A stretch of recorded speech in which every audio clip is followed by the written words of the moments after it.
ትንሽ ከፈለስኩ በኋላ ዛሬ ደግሞ እንነጋገር ወደምፈልገው ሀሳብ ይሄዳለሁ።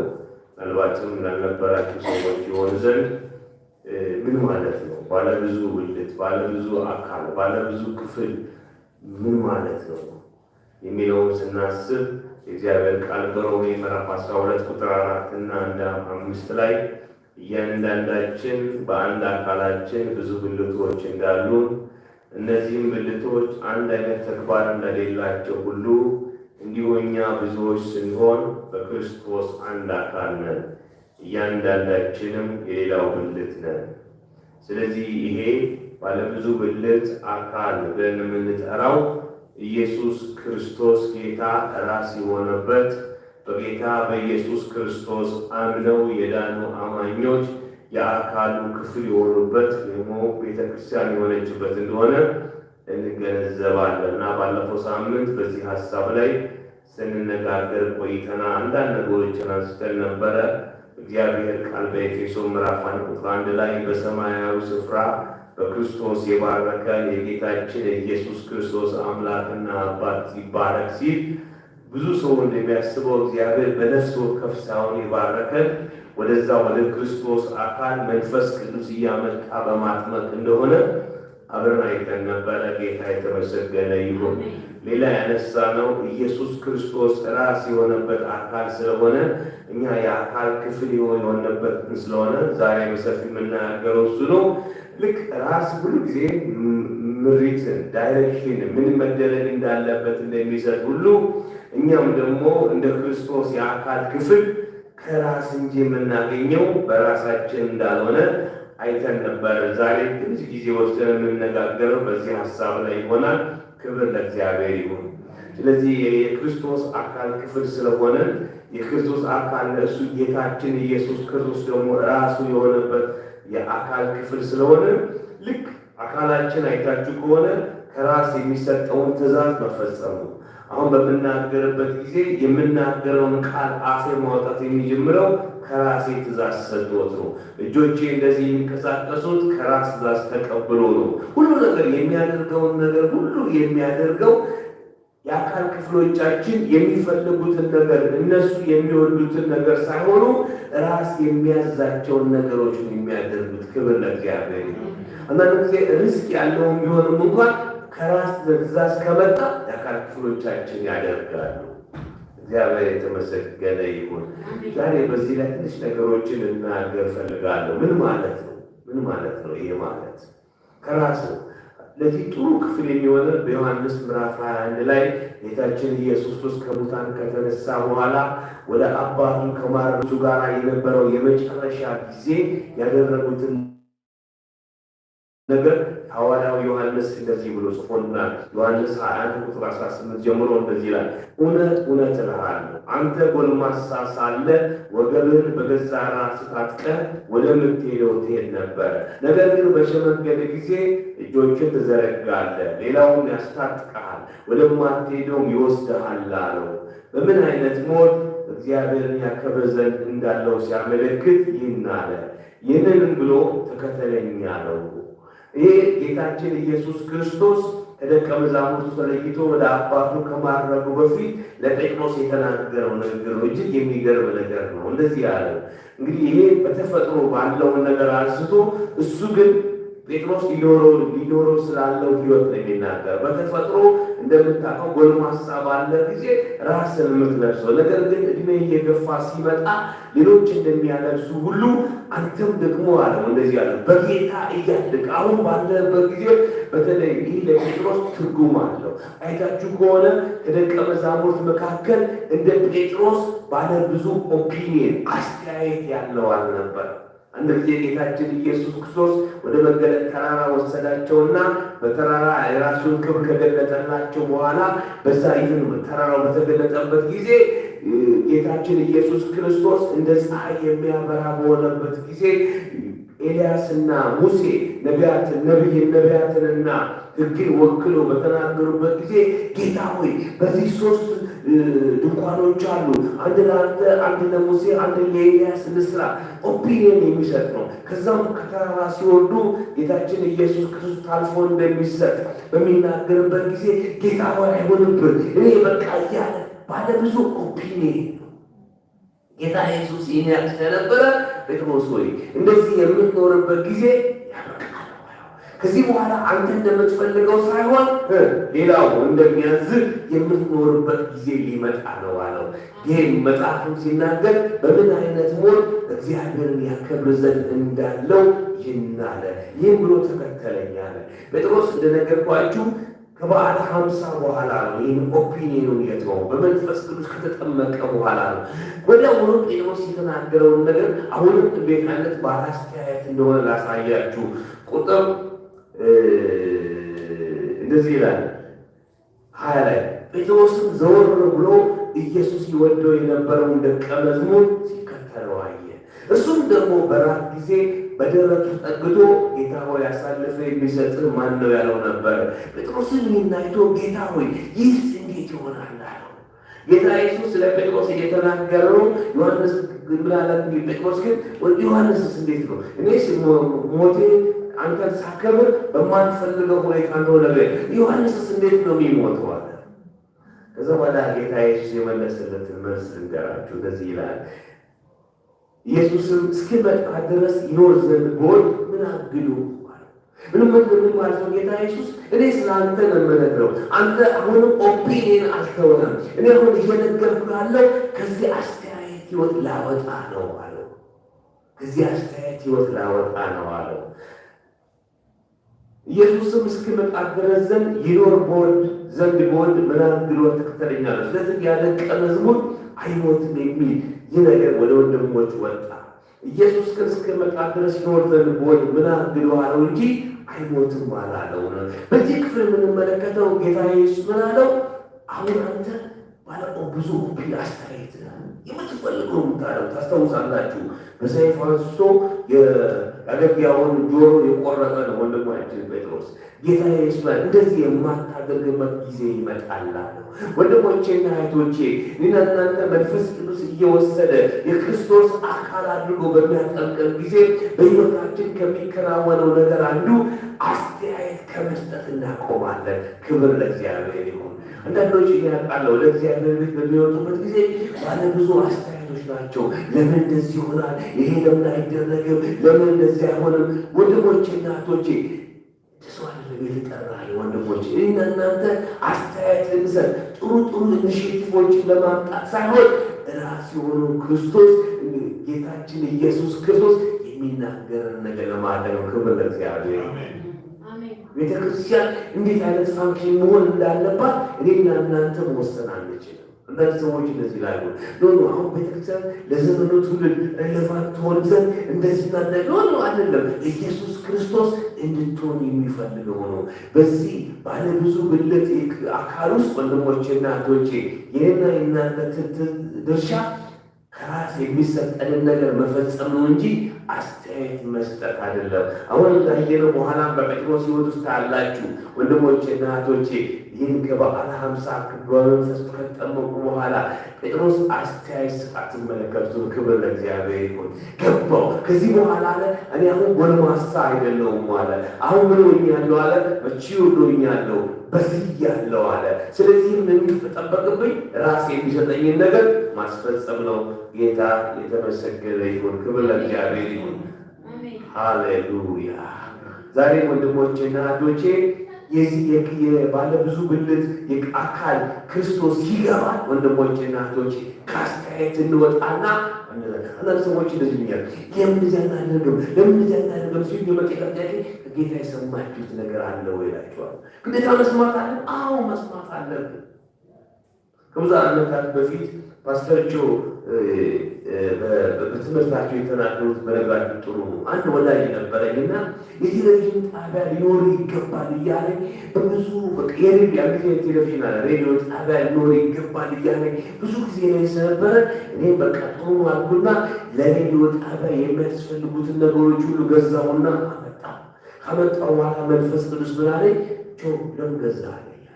ጌታ ሆይ ለአንተ ስራ እኔ አላልኩም ማለት ወንድሞቼና ያን ጊዜ በሚያስተምሩበት ጊዜ በጨርቅ ተሸፍኖ ተቀምጧል። አንዳንድ ጊዜ እኔና እናንተ ከጌታ እንቀድምና አንዳንድ ነገሮችን ማድረግ እንፈልጋለን። አንድ ጊዜ እንደዚህ ሆነ። ዳዊት እግዚአብሔር ባነገሰው ጊዜ አንድ ነገር አሰበ። የእግዚአብሔር ታቦት መምጣት እንዳለበት አሰበ። ደግሞ መልካም ሀሳብ ነው። ለ20 ዓመታት እስራኤላውያን ከእግዚአብሔር ታቦት ከነሱ ርቆ በሌላ ሰው ቤት ተቀምጦ ነበርና ከዚህ በኋላ ሊያመጣው አሰበ።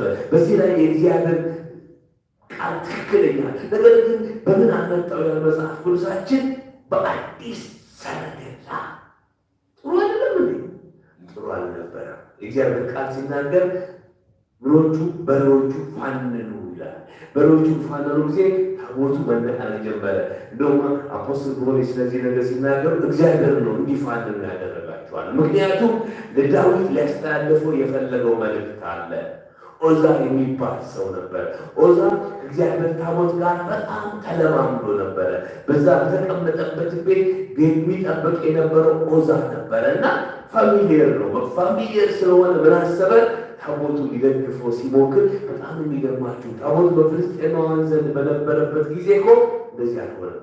አሁን ግን የእግዚአብሔር ሕዝብ የእግዚአብሔር ኦርደር ስለጣሰ ኦዛን መጽሐፍ የኦዛ ስብራት ተባለ። ዳዊትም ወሰድና ወደ ሌላ ሰው ቤት አስቀመጠ። ፈራ። ከዛ በኋላ እግዚአብሔር ምንድን ነው ሲለው እግዚአብሔር ቃል በሚመለከትበት ጊዜ ከእግዚአብሔር ታቦት ሌዋውያን በምናቸው ነው በትከሻቸው ተሸክመው የሚመጡት በሰረገላ ላይ አይቀመጥም። ባዛው ወንድሞችና እህቶቼ ምን ለውጥ አለው? እግዚአብሔር እየተናገረ ያለው ማደሪያ እንዲሆን የምፈልገው ሰው እንጂ ምን አይደለም ሌላ ህንፃ አይደለም እያለ ክብር ለእግዚአብሔር ነው። እግዚአብሔር በሌዋውያን ዘንድ ሲደረግ ማደሪያውን በእኛ መካከል የማድረጉን ነው። ከዛ በኋላ ዳዊት ይህን ነገር ሲገነዘብ በሚቀጥለው ጊዜ በሌዋውያን አድርጎ መስዋዕት እየሰዋ ወደ ዳዊት ከተማ ወደ ጽዮን እንዴት እንዳመጣ እግዚአብሔር ቃል ይናገራል። በዚህም ወንድሞቼ እናቶቼ ባለ ብዙ ብልት በሆነው አካል ውስጥ ወንድሞቼ እናቶቼ የኔና የእናንተ ተግባር ራስ የሚናገረውን ነገር ማድረግ ነው። ክብር ለእግዚአብሔር ይሁን።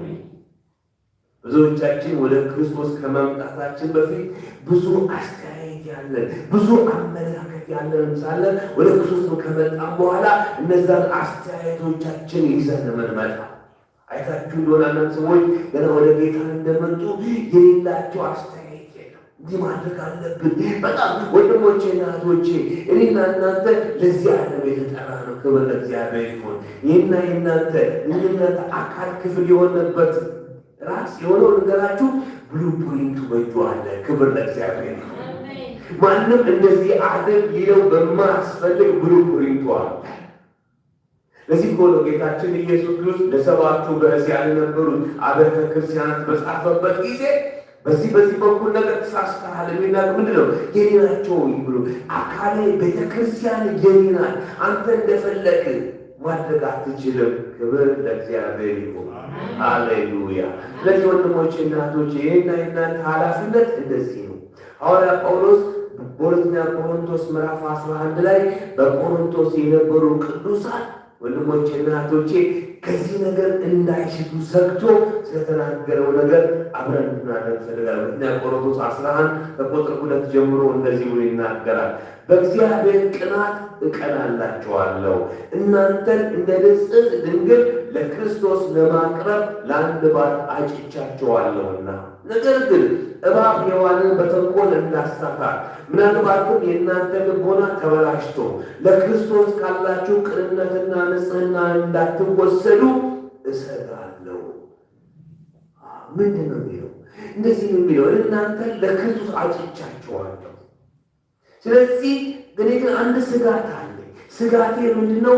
እባብ ሔዋንን በኤደን ገነት አግኝቶ ትንሽ ወደ ኤደን ገነት ሐሳባችሁን ውሰድ። በኤደን ገነት ለብዙ ጊዜ ቢኖሩ በነበረበት ጊዜ አዳም ነበር ለሔዋን ይነገራል። እግዚአብሔር እንደዚህ ብሎ አዟል፣ ከኤደን ጋር አትክልት ስፍራ ካለ ሁሉ እንበላለን፣ ነገር ግን በኤደን መካከለኛ ካለው መልካምና ክፉ ከሚያስታውቀው ዛፍ አንበላም፣ እግዚአብሔር ያንን በበላችሁ ቀን ትሞታላችሁ ብሎ ነግሯታል።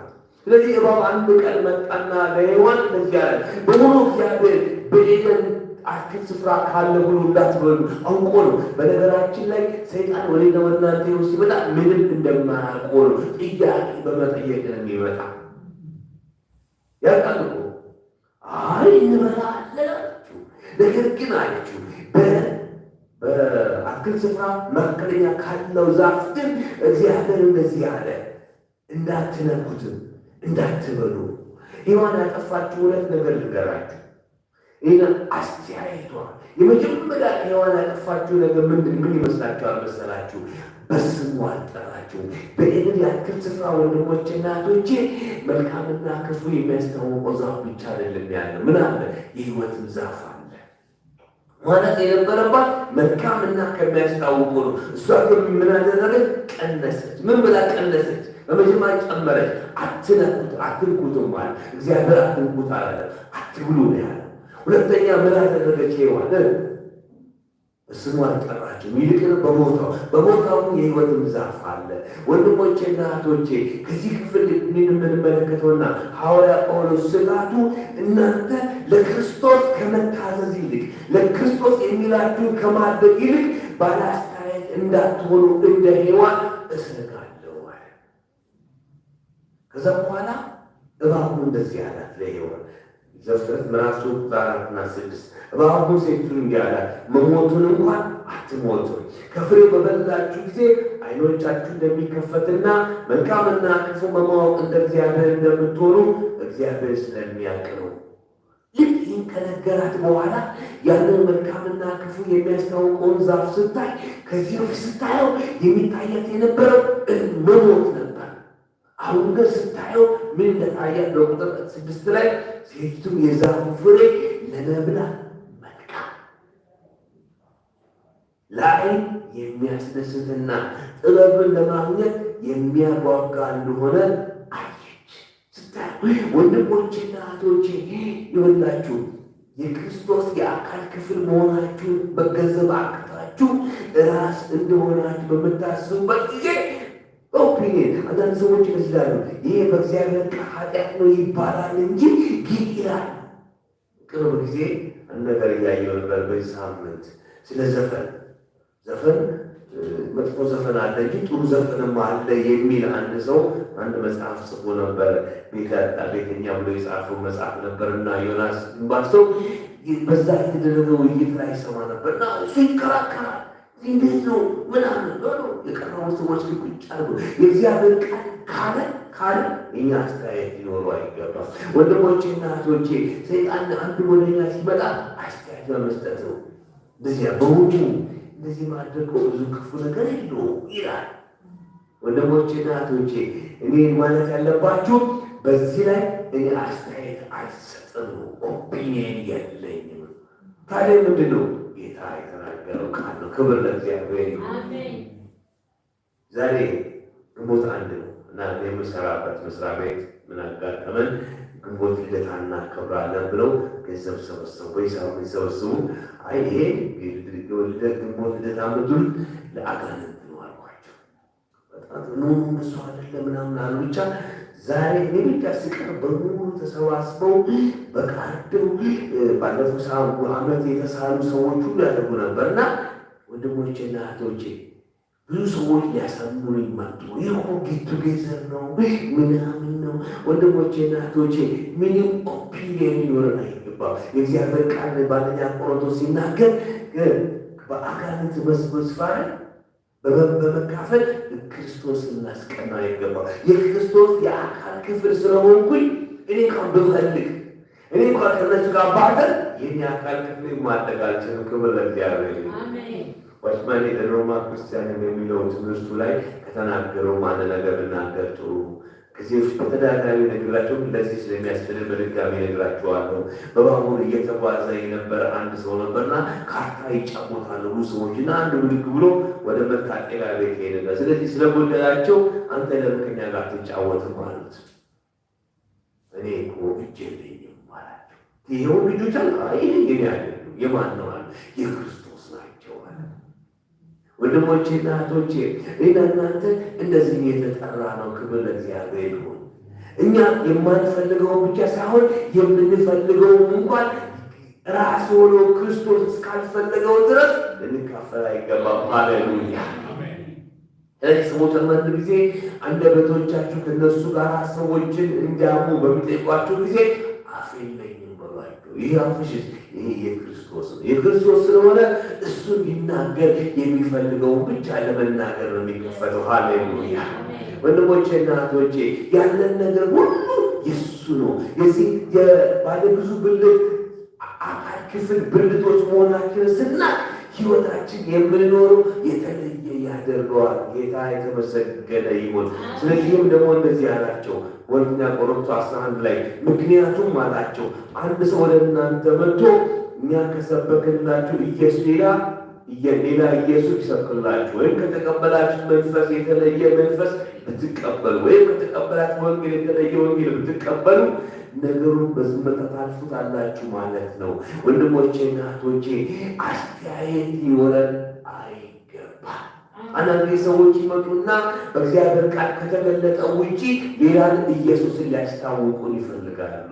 ባለፉት ዓመታቶች በክርስቶስ አካል ውስጥ ከተፈጠረው ነገር አንዱ አንዳንድ ሰዎች እንደዚህ ይላሉ፣ ኢየሱስ ክርስቶስ በራሱ ሕይወት እንዳለው እኛም በራሳችን ሕይወት አለን። የለንም። እኛ የክርስቶስ የአካል ክፍሎች ነን። ክብር ለእግዚአብሔር ይሁን። የለንም። ሌሎች ደግሞ ይናገራሉ ኢየሱስ ክርስቶስ የእግዚአብሔር ልጅ እንደሆነ ሁሉ ወንድሞቼና እህቶቼ እኔና እናንተ የእግዚአብሔር ልጅ የሆነው በምን ነው ታውቃላችሁ? በኩሩ ክርስቶስ በእኛ ውስጥ በመሆኑ። ክብር ለእግዚአብሔር ይሁን። ጌታ ኢየሱስ ናለ ካለኔ አንዳች ልታደርጉ አትችሉም ማለት ወንድሞቼና እህቶቼ ይህ ክፍል ሰው ቢገባው ዛሬ በክርስቶስ አካል ውስጥ ያሉ ሐሰተኛ ትምህርቶች ሁሉ መሰረታቸው ይናገር ነበረ። ለካ የእናንተ ሮል ምንድን ነው? ሰማይ የእናንተ የተቤዠን ያዳነን ጌታ የሚለን ነገር ማድረግ ነው። ሐዋርያ ጳውሎስ ስለዚህ ነገር ሲናገር እንደዚህ ይናገራል። የጌታን ወንጌል እየሰበከ ከከተማ ወደ ከተማ እየሄደ ሳለ ወደ ቢታንያ ለመሄድ ፈለገ። ጥሩ አይደለም እንዴ? ወደ ቢታንያ እኮ ከዚህ ሄዶ አያውቅም። የኢየሱስ መንፈስ ግን ከለከለ ያለ እግዚአብሔር ቃል ሲናገር ከዛ በኋላ ምን ማለት ጀመረ? ምን እንደምናደርግ ሳላወቅ መጠበቅ ጀመረ። በህልም ተይዤ ሳለ ከመቄዶንያ አንድ ሰው ወደዚህ መጥተህ እርዳን ሲለን አየው። ጌታ ወደ መቄዶንያ እንደጠራን አውቀና ወደ መቄዶንያ ሄደን ወደ ፊልጵስዩስ ከተማ ሄደው ያቺ በጥንቆላ መንፈስ ለጌቶች ከምትጠነቁለው ሴት አጋንንትን አስወጡ። በዛ ስፍራ ሊዲያን ወደ ጌታ የሚገርም ነገር ሆነ። ክብር ለእግዚአብሔር ይሁን። አሁን ጳውሎስ ምን ቢታንያም እኮ መሄድ አለበት ቢገባ እንደዚህ ሌላ ችግር ውስጥ ነበር የሚገባው። ወንድሞቼና እህቶቼ እኔና እናንተ የተጠራ ነው ጌታችን ኢየሱስ ክርስቶስ በደሙ የዋጀን የተቤዠን እንድንኖር አይደለም። ክብር ለእግዚአብሔር ይሁን። የእግዚአብሔር ቃል ሲናገር በዋጋ ተገዝታችኋል፣ የራሳችሁ አይደላችሁም፣ በሥጋችሁ እግዚአብሔርን አክብሩ። ሃሌሉያ። እንዴት ነው የምናከብረው? ሁሉ የምናደርገውን ነገር ሁሉ ጌታችን ኢየሱስ ክርስቶስ በመንፈስ ቅዱስ የሚናገረን ነገር እየሰማን ማድረግ የሚገባል። ሰዎች ወንድሞቼ እናቶቼ ሌላ ቦታ ስላየ ነው ይህ ነገር ውጤታማ ስለሆነ የምንቀጥለው ነገር የለም። የምናደርገው ነገር ሁሉ ከጌታ ሰምተን ከጌታ አድምጠን ነው። ክብር ለእግዚአብሔር ይሁን። ቅድም እንደነገርኳችሁ ፓስተሮቹ እንዳደረጉት ያ ሰው የሬዲዮ ጣቢያ መክፈት አለብኝ ሲለኝ ወስጃለሁ። ጌታ ይመቻል ቁጭ አድርገዋል። ወንድሞቼና እህቶቼ እኔና እናንተ የአካል ክፍል የሆንበት ራስ አይደለንም። እኛ ምንድን ነን? የአካል ክፍል ብልቶች ብቻ ነው። ስለዚህም ጌታ አድርጎ የሚለን ነገር ብቻ የምናደርገው። ራስ ተቀመጥ ሲለው ግን ቁጭ ይላል። ራስ ቁም ሲለው እግር ይቆማል። እጅ ዘርጋ ሲባል ይዘረጋል አይደለ? አሁን ምግብ የምንበላ ወንድሞቼና እህቶቼ ራስ ትእዛዝ ስለሰጠነው እንጂ እጅ መብላት እኔ መብላት ደስ ይላል አይበላም። እዚህ ነው ወንድሞቼ አፒታይት ሲጠፋ እጅ ድጋርጎ ራስ ጣምና አይጣፍጥም ይላል። ወንድሞቼና የተጠራ ነው የዚህ አካል ክፍል ብልቶች ነው። ጌታ የተመሰገነ ነው። ስለዚህ ወንድሞቼና እህቶቼ የፈለግነውን የወደድነውን ነገር አናደርግም። ጌታ የተመሰገነ ይሁን። ለዚህ ነው ሐዋርያ ጳውሎስ ይህን በመገንዘብ በቆላስይስ መጽሐፍ ላይ ምዕራፍ 3 ላይ እንደዚህ ማለት ይናገራል። ቆላስይስ ምዕራፍ 3 ላይ እንደዚህ ይላል፣ እንግዲህ ከክርስቶስ ጋር ከተነሳችሁ ክርስቶስ በእግዚአብሔር ቀኝ በተቀመጠበት በላይ ያሉ ነገሮችን ፈልጉ፣ ሐሳባችሁን በላይ ባለው እንጂ በምድራዊ ላይ አይሁን። ምን ያለ በመጀመሪያ እንግዲህ ከክርስቶስ ጋር ከተነሳችሁ ምንድነው የሚናገረው? የክርስቶስ የአካል ክፍል መሆናችሁን ካወቃችሁ ከዛ ምን አድርጉ ብሎ ይናገራል። ማን ባለበት? ክርስቶስ በእግዚአብሔር ቀኝ በተቀመጠበት በዚያ ያለውን ነገር ፈልጉ። ምን ማለት መሰላችሁ? ራስ የሚፈልገውን ነገር ፈልጉ። ክብር ለእግዚአብሔር። ራስ የሚፈልገውን ነገር ፈልጉ። ሐሳባችሁም ደግሞ ቤት ይሁን ይላል፣ በላይ ባለው ይሁን። እናንተ ኦብሰስድ መሆን ያለበት ራስ ኦብሰስድ በሆነበት ነው። ክብር ለእግዚአብሔር ይሁን። የእናንተ ጉጉት ልክ በዓለም ላይ ያሉ ሰዎች በገንዘብ በዝና በስልጣን እንደሚሆኑት አትሆኑ። ምክንያቱም እናንተ በሰማያት የተቀመጠ ራስ ነው ያላችሁ። ክብር ለእግዚአብሔር ይሁን። እሱ ደስ በሚሰኝበት እናንተም ደስ ተሰኙ። እሱ ሊሆን በሚፈልገው በዛ ነገር የተሰጣችሁ ሁኑ። ክብር ለእግዚአብሔር ይሁን። በገላትያ ምዕራፍ 2 ላይ ሐዋርያ ጳውሎስ ሲናገር አሁን እኔ ሕያው ሆኜ አልኖርም፣ ክርስቶስ ግን በእኔ ይኖራል። ስለዚህ አሁን የምኖረው ነገር ሁሉ ለራሴ አይደለም። ወንድሞቼ እናቶቼ፣ የዚህ ባለብዙ ብልት አካል ክርስቶስ የሚባለው የባለብዙ ብልት አካል ስለሆነ የእኛ ናፍቆት የእኛ ጉጉት ሁሉ የማን ነው? የራስ ናፍቆት ነው ሊሆን የሚገባው። ክብር ለእግዚአብሔር ይሁን። ለዚህ እኮ ነው ሐዋርያ ጳውሎስ በእነዚህ በሁለት ነገሮች እጨነቃለሁ፣ ይህ ከጌታ ጋር ለሆን ከሁሉ የተሻለ ነው፣ በዚህ ሆን ደግሞ ለእናንተ ጠቅማችኋለሁ። ምን እያለ እኔ አሁን የምፈልገውን ነገር አይደለም ማድረገው በሰማይ ያለው የእኛ ራስ የሆነው ክርስቶስ ሁን የሚለኝ ነው። ክብር ለእግዚአብሔር ይሁን። ሃሌሉያ። እግዚአብሔር የተመሰገነ ይሁን። ሐዋርያ ጳውሎስ ሲቀጥልና በአንደኛ ቆሮንቶስ 12 ላይ እንዲህ በማለት በቆሮንቶስ ለነበሩ ቅዱሳን ይጽፍላቸዋል። ምዕራፍ 12 ቁጥር 12 አካል ብዙ ብልቶች ቢኖሩትም አንድ አካል ነው። ነገር ግን ብልቶች ብዙ ቢሆኑም አካል አንድ ነው፣ ክርስቶስም እንደዚሁ ነው። አይሁድ ወይም የግሪክ ሰዎች ብንሆን፣ ባሪያ ወይም ነፃ ሰዎች ብንሆን፣ እኛ ሁላችን አንድ አካል እንሆን በአንድ መንፈስ ተጠምቀናል። ሁላችንም አንድ መንፈስ እንጠጣ ተሰጥቶናል። አካል የተሰራው ከብዙ ብልቶች እንጂ ከአንድ ብልት አይደለም። በጣም የሚገርመው ብዙ የአካል ክፍሎች ብዙ ብልቶች ነን፣ ነገር ግን ምንድን አንድ አካል ነን። በምንድን ነው አንድ አካል የሆነው? መንፈስ ቅዱስ ወስዶ ወደዚህ ወደ ክርስቶስ አካል ስላጠመቀ ፋንክሽንም የምናደርገው እንደ አንድ አካል ነው። አስባችሁ ታውቃላችሁ? እንደዚህ ቢሆን ወንድሞችና እህቶቼ፣ ቀኝ እግራችሁ ወደዚህ መሄድ ቢፈልግ፣ ግራ እግራችሁ ወደዚህ መሄድ ቢፈልግ ወዴት ትሄዳላችሁ? እግዚአብሔር ግን አካል እንደሱ አላደረገው። ምን አደረገው? ራስ የሚቆጣጠረው አደረገው። ክብር ለእግዚአብሔር። ስለዚህ ቀኝም ግራም ግን ፋንክሽን የሚያደርጉት ራስ የሚሰጣቸው ትእዛዝ ነው። ለዚህ እኮ ነው በተወሰነ ምክንያት በስትሮክ ምክንያት በሞት ምክንያት ራስ በሚጎዳበት ጊዜ ሰውነታችንን ማዘዝ እንቸገራለን። ወንድሞቼ እና እህቶቼ፣ እኔና እናንተ በጌታ በኢየሱስ በማመን የገባንበት ቤተሰብ በዘፈቀደ የሚኖርበት ቤተሰብ አይደለም። አንዳንድ ጊዜ እንደኔ የሚባል የለም። የሚገርም መንግስት የገባንበት ይህ አካል ውስጥ አስተያየት ሁሉ አይጠበቅብን። ክብር ለእግዚአብሔር ይሁን። ምንድን የሚጠበቅብን? ኮምፕሊት የሆነ ሰብሚሽን፣ ፍጹም የሆነ መታዘዝ። ክብር ለእግዚአብሔር ይሁን። ፍጹም የሆነ መታዘዝ። ሃሌሉያ።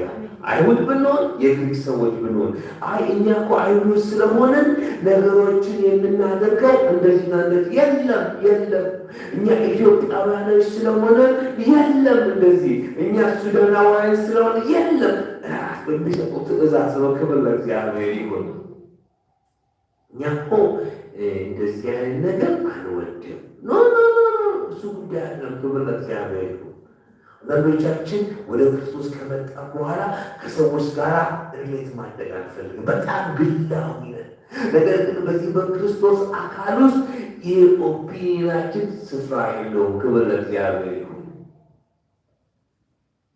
ለምን? የአካል ክፍልና ክብር ለእግዚአብሔር ይሁን። ሌላው የአካል ክፍል ቨልነረብል መሆን ግድ ነው። እንገደዳለን። ክብር ለእግዚአብሔር ይሁን። ወንድሞቼና እህቶቼ በዚህ ባለብዙ ብልት በሆነው አካል ክፍሉ ስንሆን ሙሉ ለሙሉ ሰብሚሽን ይጠበቅብናል። እግዚአብሔር የተመሰገነ በእያንዳንዱ የሕይወታችን ክፍል። ለዚህ ነው በሚቀጥለው ጊዜ ሳምንታቶች እናያለን ስለምንለብሰው፣ ስለምንበላው፣ ስለምንጠጣው በእነዚህ የእግዚአብሔር ቃል ሲናገር ምን ይናገር? ስለምትበሉት፣ ስለምትጠጡት በምናምን በኢየሱስ ክርስቶስ ስም ለእግዚአብሔር ክብር አድርጉት። መብላትና መጠጣት። ለዚህ ሆኖ ምግብ ከቀረበልን በኋላ እግዚአብሔርን የምናመሰግነው ምንድን ነው? ጌታ ሆይ የምበላው በኢየሱስ ክርስቶስ ስም ለአንተ ክብር ይሁን። መብላት ምክንያቱም እኛ ለራሳችን አንኖርምና። ከዚህ በኋላ የምንኖረው ለምንድን ነው? ለወደደን ስለኛም ራሱን አሳልፎ ለሰጠን ለጌታ ለኢየሱስ ክርስቶስ ነው። ክብር ለእግዚአብሔር ይሁን። በቀጥሎ ሳምንት እንቀጥላለን። ሰዓታችን ስላለን ከዚህ በላይ መሄድ አንችልም። ሁላችንም ቆምና አብረን እንጸልያለን። ጌታ የተመሰገነ ይሁን። እስቲ እንጸልይ። በምንጸልይበት ጊዜ ጌታ ሆይ ለካ አንተ በመንፈስ ቅዱስ ወስዶ ያጠመቀኝ እንደዚህ አይነት አካል ነው። ኢየሱስ ክርስቶስ ራስ የሆነበት ደግሞ አማኞች ቅዱሳን ደግሞ የአካሉ ክፍል ብልቶች የሆነበት ነው። ጌታ ሆይ ይህ ነገር አሁን ነው የገባኝ። ጌታ ሆይ እባክህ እንደዚህ ከሆነ ራስ የሚሰጠኝን ነገር ብቻ ማድረግ፣ ራስ የሚያዘኝ ትእዛዝ መፈጸም፣ ራስ በሚያዘኝ መንገድ መመላለስ፣ ራስ በሚነግረኝ በሚሰጠኝ መንገድ መኖር እንደሆነ አሁን ገብቶኛል። ጸጋ ያስፈልገኛል እያለን እንጸልያለን። እግዚአብሔር አባታችንና አምላካችን ሆይ ስለተናገርከን የእውነት ቃል ስም ይባረክ። አባታችንና አምላካችን እግዚአብሔር ሆይ መንፈስ ቅዱስ እየወሰደ ወደ ክርስቶስ አካል ስላጠመቀን እናከብረሃለን። የክርስቶስ የአካል ክፍል ስለሆንን ስም ይባረክ። የዚህ ባለ ብዙ ብልት ጌታ እግዚአብሔር ሆይ አካል የሆነው የክርስቶስ ክፍል ስለሆነን ስም ይባረክ። አባታችንና አምላካችን እግዚአብሔር ሆይ ስለዚህ አሁን ያለነው የራሳችንን ፈቃድ ለማድረግ አይደለም። አሁን ያለነው የራሳችን አምቢሽን ለማድረግ አይደለም። አሁን ያለነው ጌታ ሆይ የሥጋችን ፈቃድ ለማድረግ እንዳልሆነ ስላሳየህን እናከብረሃለን።